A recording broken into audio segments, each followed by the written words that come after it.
ప్రాముఖ్యమైన సమయంలోకి మనం వచ్చియున్నాం.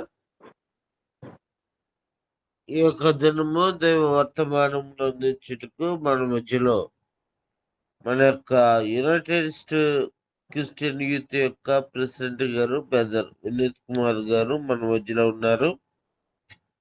అన్నగారు విడవలూరు కాలేజీలో లెక్చరర్ గా పనిచేస్తూ ఉంటున్నారు. ఇంగ్లీష్ లెక్చరర్ గా పనిచేస్తూ అనేక మంది విద్యార్థులు చక్కని మార్గంలో నడిపించబడుటకు ఎంతగానో దోహదపడుతూ ఉంటున్నారు.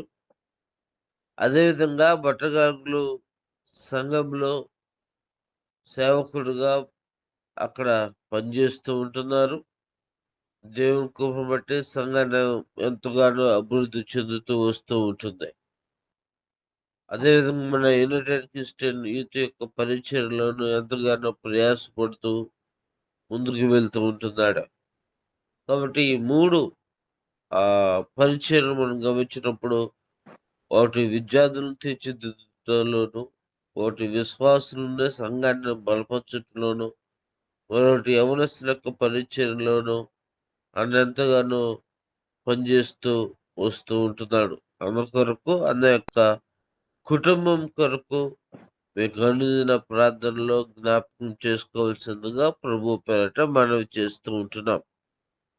మరొక ప్రాముఖ్యమైన విషయం వాక్యమును చెబుతూ ఉండగా ఎవరు కూడా మీ యొక్క ప్రతి ఒక్కరు మీ ఫోన్ మ్యూట్లో పెట్టుకోండి. ఇది రికార్డ్ చేయబడుతూ ఉంటుంది. ఎవరు కూడా మధ్యలో లెఫ్ట్ అయిపోవటము, మళ్ళా జాయిన్ అవ్వటం అట్లా చేయమాకండి.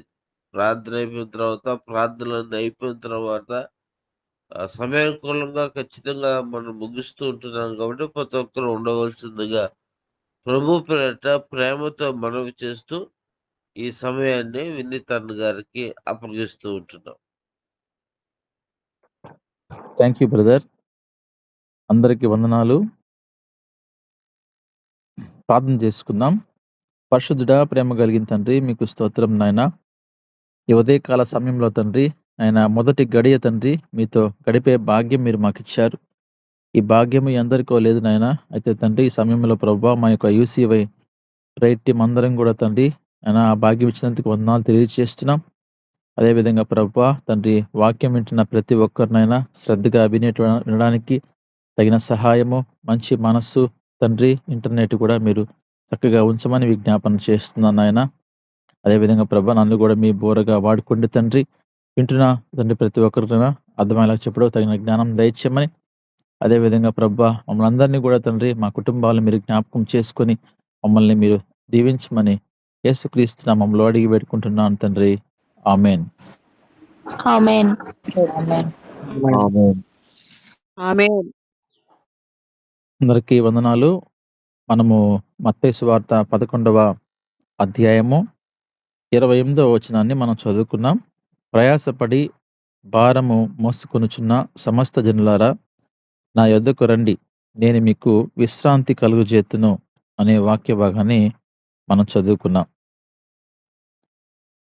ఎవరైతే ఈ రోజున ప్రయాసపడి భారాన్ని మోస్తున్నారో వారందరినీ కూడా దేవుడు ఈరోజు పిలుస్తున్నాడు.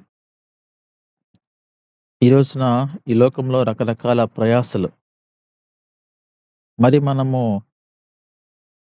ఏ విధంగా మనం ప్రయాసపడుతున్నాం, మరి దేవుని వాక్యము ఏ విధంగా ప్రయాసపడమంటుంది అనేది మనం ఈరోజు నేర్చుకోబోతున్నాం. ప్రభునందు ప్రియమైన వారలారా, ఈ లోకంలో రకరకాల వ్యక్తులను మనం చూస్తూ ఉంటాం, రకరకాల మనుషులను మనం చూస్తూ ఉంటాం. ఒక్కొక్కరు ఒక్కొక్క దాని కొరకు ప్రయాసపడుతూ ఉంటారు. ఆ ప్రయాసని వారికి ఎంతకీ ఆపరు. సంతృప్తి లేని జీవితాలు, ఆ యొక్క వారి జీవితంలో తృప్తి లేని జీవితాలు. వారు ఎప్పుడు కూడా ప్రయాసపడుతూ వారి జీవితాన్ని కొనసాగిస్తూనే ఉంటారు. అయితే లోక సంబంధమైన వాటి కోసం వారు ప్రయాసపడుతూ ఉంటారు. దేవుని వాక్యము మనల్ని దేని విషయం కొరకు మనల్ని ప్రయాసపడమని చెప్తూ ఉందో ఒకసారి మనము వాక్యం ద్వారా నేర్చుకుందాం. మొట్టమొదటిగా ప్రసంగి గ్రంథము 2వ అధ్యాయము 18 వచనం చదువుదాం. సూర్యుని క్రింద నేను ప్రయాసపడి చేసిన పనులన్నిటినీ నా తర్వాత వచ్చువానికి నేను విడిచిపెట్టవలనని తెలుసుకొని నేను వాటి యందు అసహ్యపడితిని అనే మాటను అక్కడ మనం చూస్తున్నాం. ప్రసంగి గారు రాస్తూ ఈ మాటను అంటున్నాడు. సూర్యుని క్రింద నేను అనేక విషయాల కొరకు నేను ప్రయాసపడ్డాను. అయితే ప్రయాసపడి సంపాదించాను కానీ అవి మళ్ళీ తిరిగి నేను నా వెనకటి వారికి ఇచ్చేసి వెళ్ళిపోవాల్సి వస్తుంది. అది చూసినప్పుడు నాకు అసహ్యం వేస్తుంది అనే మాటని ఇక్కడ మనం చూస్తున్నాం. అవును కదండి, అది సత్యమే కదా. ఈరోజు మనం గమనిస్తే కొందరు ఎంతగానో ప్రయాసపడతారు, ఎంతో ఆస్తులు సంపాదిస్తారు. చివరికి అది వారు అనుభవించలేక మరొకరికి ఇచ్చేసి వెళ్ళిపోతారు. ఈ యొక్క వాక్య భాగాన్ని మనం గమనించినప్పుడు కూడా మనం దేని కొరకు ప్రయాసపడుతున్నాం, మరి ఆ ప్రయాసపడిన దాని కొరకు ఆ ప్రయాసపడింది నువ్వేమన్నా అనుభవిస్తున్నావా అనేది ఒకసారి ఆలోచించాలి. చూడండి 21వ వచనంలో, ఒకడు జ్ఞానముతోనూ తెలివితోనూ యుక్తితోనూ ప్రయాసపడి ఏదో ఒక పని చేయును, అయితే దాని కొరకు ప్రయాస పడని వానికి అతడు దానిని స్వాస్థ్యముగా ఇచ్చివేయవలసి వచ్చును. ఇదియు వ్యర్థమును గొప్ప చెడుగునై ఉన్నది. జ్ఞానముతో తెలివితో యుక్తితో ఎంతో జ్ఞానం ఉపయోగించి, ఎంతో శ్రమపడి, ఎంతో కష్టపడి ప్రయాసపడి ఏదో ఒక పని చేసి సంపాదిస్తాడు. అయితే ఎంతో ప్రయాసపడినప్పటికి కూడా ఎవరైతే దాని కొరకు పని చేయకుండా ప్రయాసపడకుండా ఉంటారో వారికి అది స్వాస్థ్యంగా ఇచ్చి వెళ్ళిపోవాల్సినటువంటి ఒక్కోసారి ఆ సమయం వస్తుంది. అది నిజంగా ఎంత వ్యర్థం అండి. కనుక మన ప్రయాసంతా ఎట్టిపోయింది? మనం అనుభవించామా? ఒకవేళ నువ్వు కష్టపడి ఒకవేళ నువ్వు అనుభవించుంటే సరే, దానికంటూ కొంత అర్థం ఉంటుంది. ఓహో, నేను కష్టపడి సంపాదించాను, నేను కూడా అనుభవించాను, నా తర్వాత నా వారసులకు దాన్ని ఇచ్చాను అనుకోవచ్చు. ఈ విధంగా కొన్ని కుటుంబాల్లో మనం చూడొచ్చు కూడా. కొందరు చక్కగా సంపాదించింది అనుభవిస్తారు. దేవుడు వాక్యం సెలవిస్తున్నట్టుగా వారి కష్టార్జితం వారు అనుభవించెదరు అని ఉంది కదా. కాబట్టి కష్టాన్ని అనుభవించేవారు కూడా ఉంటారు. అయితే కష్టాన్ని అనుభవించలేని వారి గురించి ఇక్కడ మనం మాట్లాడుతున్నాం. సూర్యుని క్రింద నరునికి తటస్థించు ప్రయాసమంతటి చేతను వాడు తలపెట్టు కార్యములన్నిటి చేతను వానికేమి దొరుకుతున్నది అనేటువంటి ప్రశ్న ఇక్కడ మనం చూస్తున్నాం. ఎంతో కష్టపడుతున్నావు, ఎంతో ప్రయాసపడుతున్నావు, ఏదో సంపాదించుకోవాలా, ఏదో కూడబెట్టుకోవాలా అని ఎంతో రకరకాల ప్రయాసలు పడుతూ రకరకాల ప్రణాళికలు వేసుకుంటూ చేస్తున్నావు. అయితే ఒక దినమున ఈ లోకాన్ని విడిచి నువ్వు వెళ్ళినప్పుడు ఆ కష్టమంతా ఎటుపోతుంది, అది ఎవరు అనుభవిస్తున్నారు అనే విషయాన్ని, అనే ప్రశ్న ఈరోజు మనం వేసుకోవాలి. కష్టపడడం తప్పు కాదు కానీ కొందరు కష్టపడడం, ఆ ప్రయాసపడడం చూసినప్పుడు దాని కొరకు తప్ప ఇంక దేని కొరకు కూడా వారు పనిచేయరు. మరొక వాక్య భాగాన్ని మనం చూద్దాము. సామెతల గ్రంథము 23వ అధ్యాయము 4వ వచనంలో కూడా మనం గమనించినప్పుడు, ఐశ్వర్యము పొంద ప్రయాసపడకము, నీకు అట్టి అభిప్రాయము కలిగినను దాన్ని విడిచిపెట్టుము.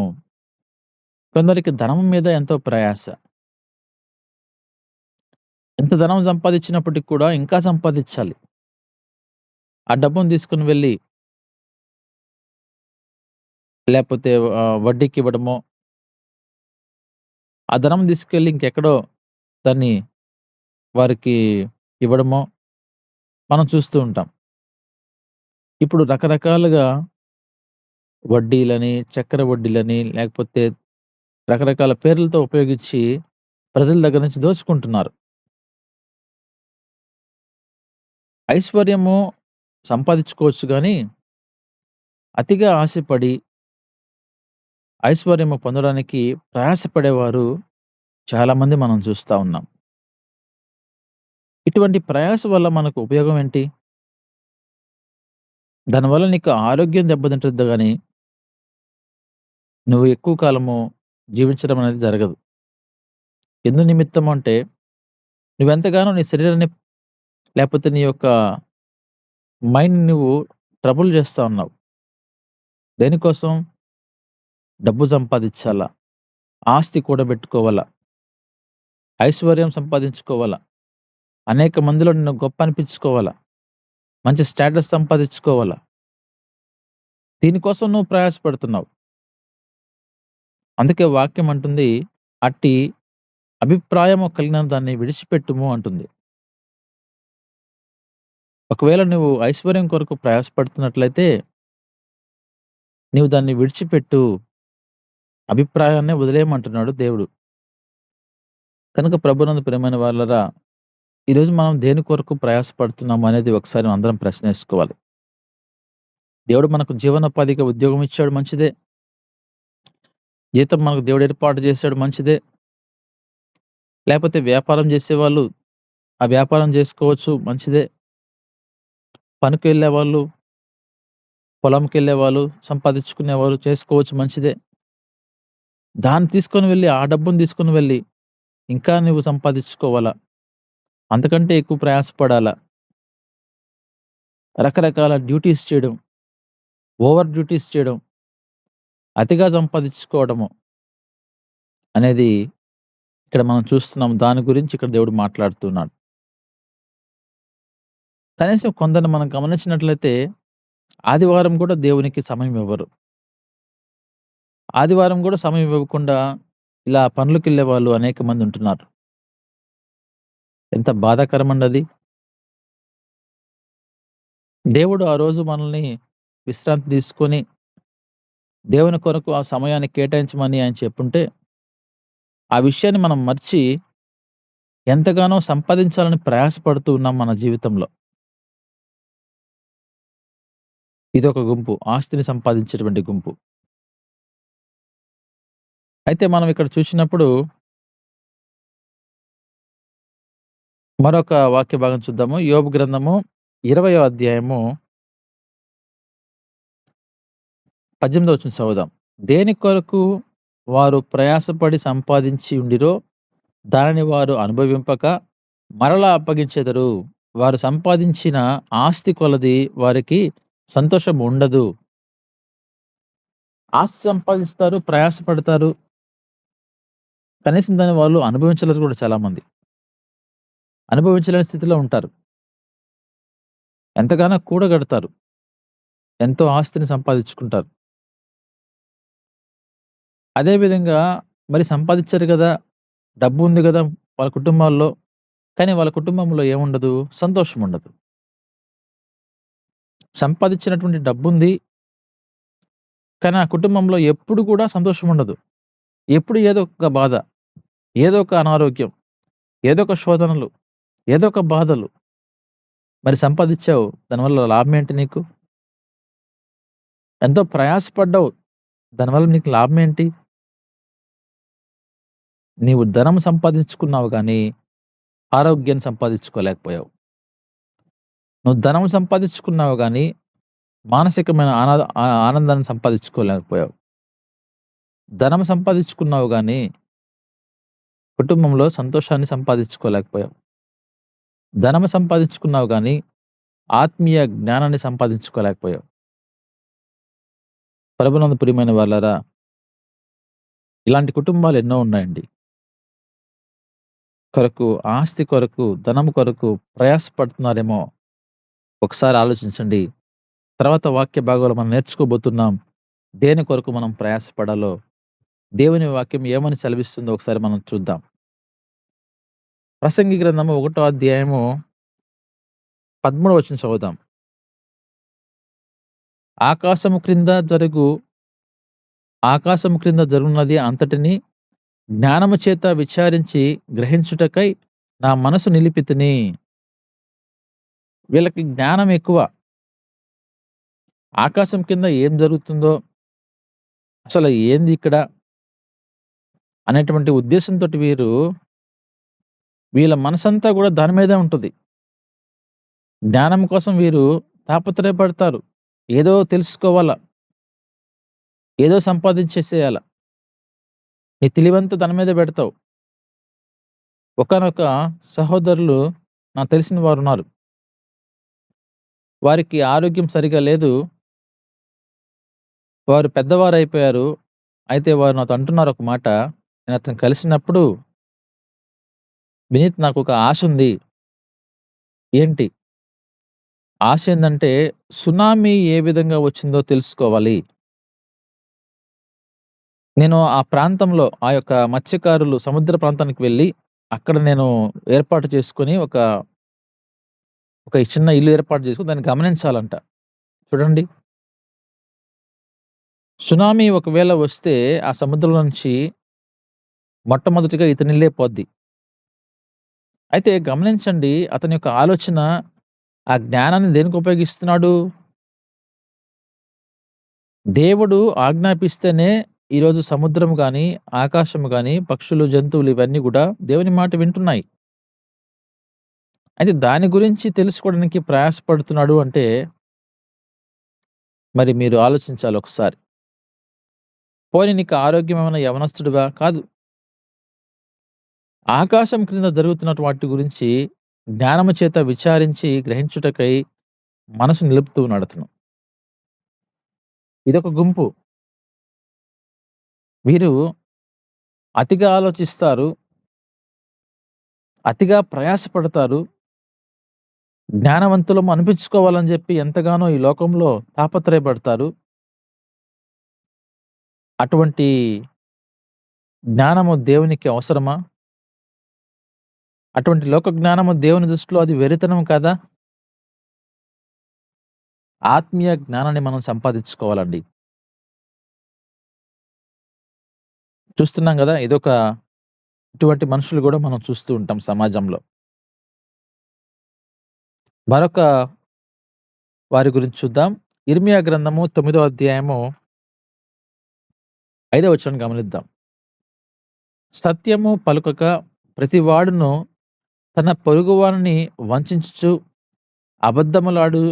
అబద్ధములాడుట తమ నాలుకకు అభ్యాసము చేసి ఉన్నారు. వీరేందంటే ఎప్పుడు గూడా సత్యం పలకరు.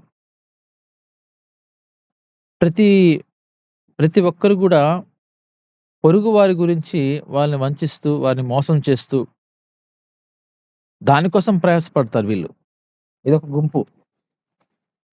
దానికోసం ప్రయాసపడతా, ఎప్పుడు అబద్ధాలు చెప్తూ, అదే విధంగా ఎప్పుడు గూడా ఆ నాలుక గూడా అలాగనే అలవాటు చేస్తారు. ప్రతి మాట అబద్ధమే. వాళ్ళు మాట్లాడే ప్రతి మాట అబద్ధమే. దేని కొరకు వారు ప్రయాసపడుతున్నారు? అబద్ధం ఆడడానికి, ఇతరులను మోసం జేయడానికి, ఇతరులను వంచించడానికి. అంత మాత్రమేనా? తర్వాత చదవండి. ఎదుటివాని తప్పులు పట్టవలనని ప్రయాసపడుదురు. వీరికేం పని? ఎప్పుడు గూడా ఎదుటివారి గురించి ఆలోచిస్తా ఉంటారు. ఎదుటివారు ఏం తప్పులు చేస్తున్నారా? అవి మనం చూడ్డానికి ప్రయత్నం చేస్తా ఉంటారు. ఎదుటివారి తప్పుల్ని వారు వేలెత్తి చూపిస్తా ఉంటారు. వారి తప్పులు వాళ్ళు తెలుసుకోలేరు గానీ, ఎదుటివారి తప్పులు మాత్రం వాళ్ళు బాగా గ్రహిస్తా ఉంటారు. ఇటువంటి గుంపు, సత్యం పలకని గుంపు, అబద్ధమాడేటువంటి గుంపు, అదేవిధంగా ఎదుటివారి తప్పులను అభ్యాసం చేసేటువంటి వారిని మనం చూస్తూ ఉంటాం. ప్రయాసపడేవారు, ఇటువంటి వారిని మనం చూస్తూ ఉంటాం. ప్రభునందు ప్రియమైన వారలారా, మనం చూస్తూ వచ్చాం ఇప్పటి వరకు కూడా. కొందరేమో ఒక పని నిమిత్తం ప్రయాసపడుతూ ఉంటారు. మరికొందరేమో ఆస్తి కోసము, ధనము కోసము ప్రయాసపడుతూ ఉంటారు. కొందరేమో లోక జ్ఞానం కొరకు ప్రయాసపడుతూ ఉంటారు. కొందరేమో అబద్ధమాడుతూ, ఇతరుల తప్పులు చూస్తూ ఎప్పుడు కూడా ఇతరుల్ని మోసం చేయడానికి వారు ప్రయాసపడుతూ ఉంటారు. ఎటువంటి ప్రయాసలండి ఇవన్నీ గూడా? ఒకవేళ ఇటువంటి ప్రయాసలు మనలో ఉన్నట్లయితే వాటిని మనము వెంటనే విడిచిపెట్టాలి. చాలా భయంకరమైనటువంటి ప్రయాసలు ఇవన్నీ గూడా. దేవునికి ఇష్టం లేని ప్రయాసలు ఇవన్నీ కూడా. దేవుడు మెచ్చని ప్రయాసలు ఇవన్నీ కూడా. అందుకే దేవుని వాక్యం అంటుంది, "నువ్వు ఏమైతే కలిగి ఉన్నావో దాని మీద తృప్తి కలిగి ఉండుము" అంటాడు. మన జీవితంలో మనకు ఆస్తి కావచ్చు, జ్ఞానము కావచ్చు, అన్ని విషయంలో నువ్వేమైతే కలిగి ఉన్నావో దాంతో నువ్వు తృప్తి చెందాలి. అందని వాటి కొరకు ప్రయాసపడ్డం, పరుగులు తీయడం, ఇలాంటిది దేవుని దృష్టిలో అది మంచిది కాదు అని మనం తెలుసుకోవాలి. అయితే మనం దేని కొరకు ప్రయాసపడాలి అని మనం చూస్తే 2వ తిమోతి పత్రిక 4వ అధ్యాయము 2వ వచనం చదువుకుందాం. వాక్యమును ప్రకటించుము, సమయమందును అసమయమందును ప్రయాసపడుము, సంపూర్ణమైన దీర్ఘశాంతముతో ఉపదేశించుచు ఖండించుము, గద్దించుము, బుద్ధి చెప్పుము. ఇది మనం చేయాల్సిన పని. దీని కొరకు మనం ప్రయాసపడాలి. వాక్యాన్ని మనం ప్రకటించాలి.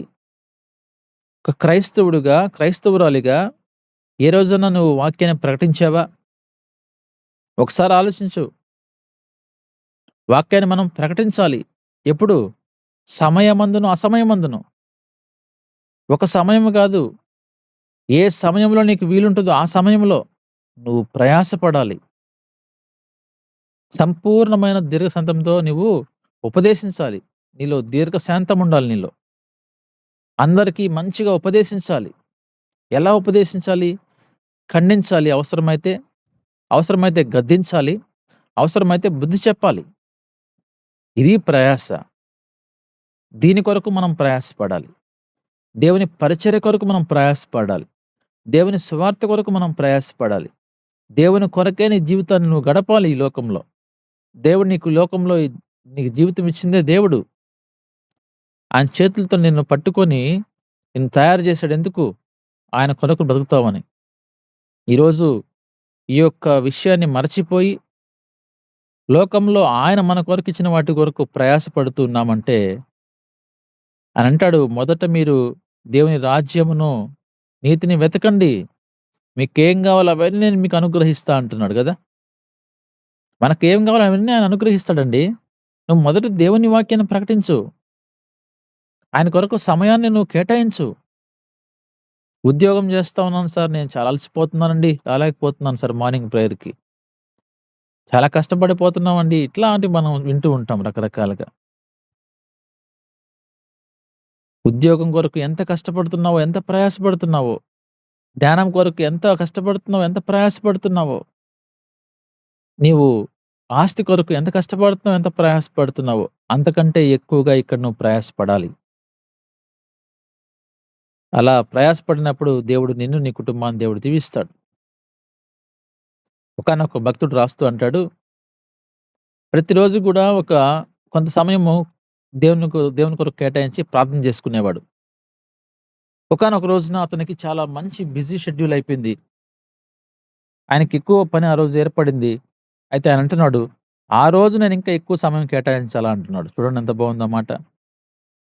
ఎప్పుడైతే మనం ఇంకా బిజీగా అయిపోతామో, ఉద్యోగంలో మనం ఎక్కువగా ఇంకా మనము ప్రయాసపడుతుంటామో, అప్పుడు ఇంకా మనము దేవుని కొరకు సమయాన్ని కేటాయించే వారంగా ఉండాలి. ఎందుకంటే సమయం ఉన్నప్పుడు నువ్వు దేవుని కొరకు సమయాన్ని కేటాయించడం గొప్పతనం ఏం కాదు. అది అందరూ చేస్తారు. సమయం లేనప్పుడు అందుకే ఆయన అంటాడు, సమయమందును అసమయమందును అంటున్నాడు కదా. అది మనం గ్రహించాలండి ప్రభునందు ప్రియమైన వాళ్ళరా. మరొక వాక్య భాగం చూద్దాము. లూకా సువార్త 5వ అధ్యాయము 5వ వచనం. సీమోను అంటున్నాడు, ఏలినవాడా, రాత్రంతయు మేము ప్రయాసపడితిమి కానీ మాకేమీ దొరకలేదు, ఆయనను నీ మాట చొప్పున వలలు వేతుమని ఆయనతో చెప్పాను. ఇక్కడ మనం చూస్తున్నాం, రాత్రంతా వలలు వేశారు, ఎక్కడ వాళ్ళకి చేపలు పడలేదు. అయితే దేవుడు వారిని సంతృప్తి పరచాలని దేవుడు వారికి ఒక మంచి సువార్తను, ఒక మంచి నా మాట సత్యము అని తెలియజేయడానికి ఆయన ఒక మాట చెప్పాడు. నువ్వు లోతుకు వెళ్ళు, అక్కడ వేయమన్నాడు. ఆ మాటను బట్టి సీమోను, నీ మాట చొప్పున వలలు వేస్తామయ్యా అని చెప్తున్నాడు. చూసారా? దేవుని మాట మనము ఇతరులకు ప్రకటించాలి. ఒకవేళ వాళ్ళు ఇబ్బందుల్లో ఉంటే వారిని మనం పరామర్శించి వారికి ఒక మార్గాన్ని చూపించే వారంగా ఉండాలి. ఈరోజు మనము అటువంటి ప్రయాస పడుతున్నామా అనేది మనం ఆలోచించుకోవాలి. అదేవిధంగా అపోస్తుల కార్యములు 20వ అధ్యాయంలో కూడా మనం ఈ మాటను చూస్తాం. అపోస్తుల కార్యములు 20వ అధ్యాయం 35వ వచనంలో మీరును ఇలాగు ప్రయాసపడి బలహీనులను సంరక్షించవలనియు పుచ్చుకొనుట కంటే ఇచ్చుట ధన్యము అని ప్రభువైన యేసు చెప్పిన మాటలు జ్ఞాపకము చేసుకొనవలనియు అన్ని విషయములో మీకు మాదిరిగా చూపితినని చెప్పాను. మనము ఎలా ప్రయాసపడాలి? బలహీనులను మనము సంరక్షించాలి. మనం ఎవరైతే బలహీనులుగా ఉంటారో వారి కొరకు నువ్వు ప్రయాసపడాలి. ఎంతో బలహీనత మనం చూస్తూ ఉంటాం. మేము మన సువార్తకి వెళ్ళినప్పుడు ఒక ఆమెడ ఎంతో బలహీనంగా ఉంది. నేను ఆమెతో మాట్లాడినప్పుడు ఆమె నా సువార్త వినడానికి ఇష్టపడడం లేదు, కానీ ఆమె చేయి చాచి డబ్బుల కొరకు ఆశపడుతుంది. ఆమె కొంత చిన్న కానుక ఆమెకి ఇచ్చాం. ఆమెకు కావాల్సింది ఏంటంటే, ఆ సమయంలో ఆమెకు కావాల్సింది డబ్బు.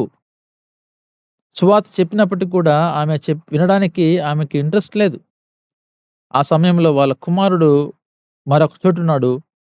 ఈ లోపల అతను రావడం జరిగింది. వెంటనే మన సహోదరులు వెళ్ళి అతనికి సువార్త ప్రకటిస్తున్నప్పుడు నేను అక్కడికి వెళ్ళాను. అప్పుడు వాళ్ళ కుమారుడు ఆ సువార్తను విన్నాడు. అతనికి కావాల్సిన సువార్త అతను వినే పరిస్థితుల్లో ఉన్నాడు. కానీ ఆమె సువార్త కంటే కూడా ముందు నాకు సహాయం చేయండి అని చూస్తుంది మనల్ని. బలహీనుల వాళ్ళు మనం వాళ్ళని ఏం చేయాలి? సంరక్షించాలి. ఎలా సంరక్షించాలి? వాళ్ళని ఒకవేళ వాళ్ళకి అవసరం గనక మనము ఒక చిన్న సహాయం మనం వారికి చేయొచ్చు. ఒక కానుక లాంటిది వారికి మనం ఇవ్వచ్చు. అదే సమయంలో సువార్తను కూడా మనం వారికి ప్రకటించే వారంగా ఉండాలి. ఎందుకనంటే వాళ్ళు బలహీనులు కాబట్టి మనం వాళ్ళని సంరక్షించాల్సిన అవసరం మనకుంది. అదే మనకు దేవుడిచ్చినటువంటి పని. అందుకోసం మనము పుచ్చుకోవడం కాదు, ఎప్పుడు కూడా ఇచ్చేవారంగా ఉండాలి. ఈరోజు మనం సంపాదించుకుంటున్నాం డబ్బుని. దేవుని సేవకు, దేవుని సువార్తకు, దేవుని పరిచర్యకు నువ్వు ఎంత డబ్బు ఖర్చు పెడుతున్నావు? నీ కుటుంబానికి నువ్వు ఎంత డబ్బు ఖర్చు పెట్టుకుంటున్నావు? మరి దేవుని కొరకు నువ్వు ఎంత సొమ్మును నువ్వు కేటాయిస్తున్నావు అనేది మనం ఒకసారి ఆలోచించుకోవాలి. దేవుని యొక్క సువార్తకు మనము, పరిచర్యకు, సేవకు మనము ఇచ్చేవారంగా ఉండాలి అనేది కూడా మనం గ్రహించాలి.